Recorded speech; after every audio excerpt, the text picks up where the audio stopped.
চলমান পরিস্থিতিতে সেনা কর্মকর্তাদের সঙ্গে বৈঠকে বিশেষ বার্তা দিয়েছেন সেনা প্রধান জেনারেল ওয়াকারুজ্জামান। দেশে কোনো জরুরি অবস্থা জারি করা হয়নি বলে স্পষ্ট করেছেন তিনি।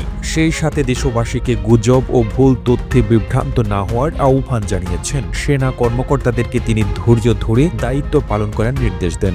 গত 24 মার্চ সোমবার ঢাকা সেনানিবাসে সেনা প্রাঙ্গণে অফিসার্স অ্যাড্রেসের বিশেষ বৈঠকে সেনা প্রধান এই বার্তা দেন। বৈঠকে উপস্থিত একাধিক সূত্র জানায়, দেশের সাম্প্রতিক পরিস্থিতি, অপপ্রচার, গুজব এবং উস্কানিমূলক বক্তব্য নিয়ে বিস্তারিত আলোচনা হয়। ঢাকার বাইরে সেনা কর্মকর্তারাও অনলাইনের মাধ্যমে বৈঠকে অংশ নেন। সূত্র জানায়, কর্মকর্তা ও সৈনিকদের প্রতি কৃতজ্ঞতা জানিয়ে সেনাবাহিনী প্রধান বলেন, বর্তমান পরিস্থিতিতে যে দায়িত্ব ও নিষ্ঠার সঙ্গে সেনাবাহিনী কাজ করছে সেটি দেশ ও জাতি চিরকাল স্মরণ রাখবে। তিনি সবাইকে ধৈর্যের সঙ্গে দায়িত্ব পালনের পাশাপাশি যে কোনো উস্কানিমূলক বক্তব্যে প্রতিক্রিয়া না দেখানোর বিষয়ে সতর্ক করেন। বলেন, এমন কিছু করা যাবে না যাতে উস্কানিদাতাদের লক্ষ্য অর্জিত হয়। বৈঠকে সেনা প্রধান বলেন, সেনাবাহিনী একটি পেশাদার বাহিনী যার কার্যক্রম সম্পর্কে সরকার এবং জনগণ উভয়ই অবগত। কিছু মহল গুজব ছড়ানোর চেষ্টা করছে, তবে বাস্তবতা একেবারেই আলাদা।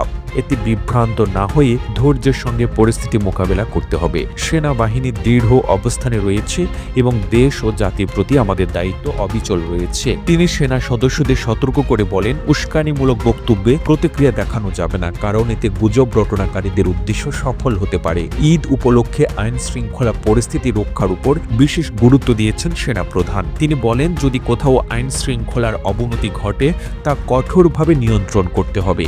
আমাদের সর্বোচ্চ অগ্রাধিকার দেশের নিরাপত্তা এবং জনগণের শান্তি নিশ্চিত করা।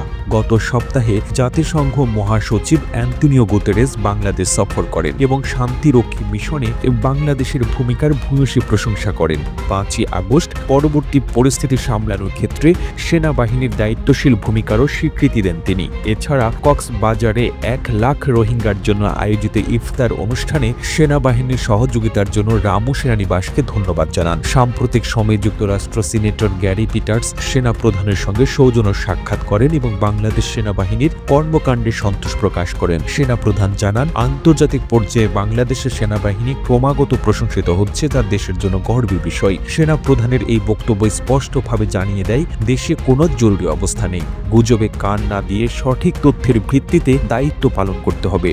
সেনাবাহিনী পেশাদারিত্ব বজায় রেখে দেশের নিরাপত্তা নিশ্চিত করতে সদা প্রস্তুত। এদিকে জুলাই মাসের অভ্যুত্থানে আহত শিক্ষার্থীদের প্রতি সহমর্মিতা জানিয়ে সেনাবাহিনী তাদের পাশে থাকার অঙ্গীকার করেছে। গত 23শে মার্চ রোববার ঢাকা সেনানিবাসে সেনা লঞ্চে আহত শিক্ষার্থীদের সম্মানে একটি বিশেষ ইফতার অনুষ্ঠানের আয়োজন করা হয়। সেনা প্রধান বলেন, সেনাবাহিনীর পক্ষ থেকে এই পর্যন্ত 42 জন আহতকে চিকিৎসা দেওয়া হয়েছে।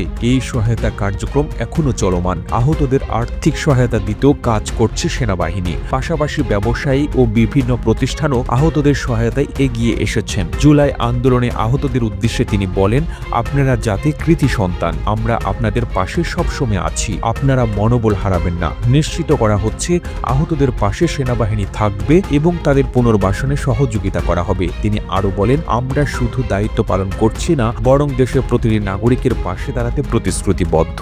এদিকে আইএসপিআর জানিয়েছে, জুলাই গণ অভ্যুত্থানে আহত 4215 জনকে দেশের বিভিন্ন সম্মিলিত সামরিক হাসপাতাল সিএমএইচে চিকিৎসা সেবা দেওয়া হচ্ছে। এর মধ্যে 989 জন আহতের সফলভাবে অস্ত্রোপচার সম্পন্ন হয়েছে।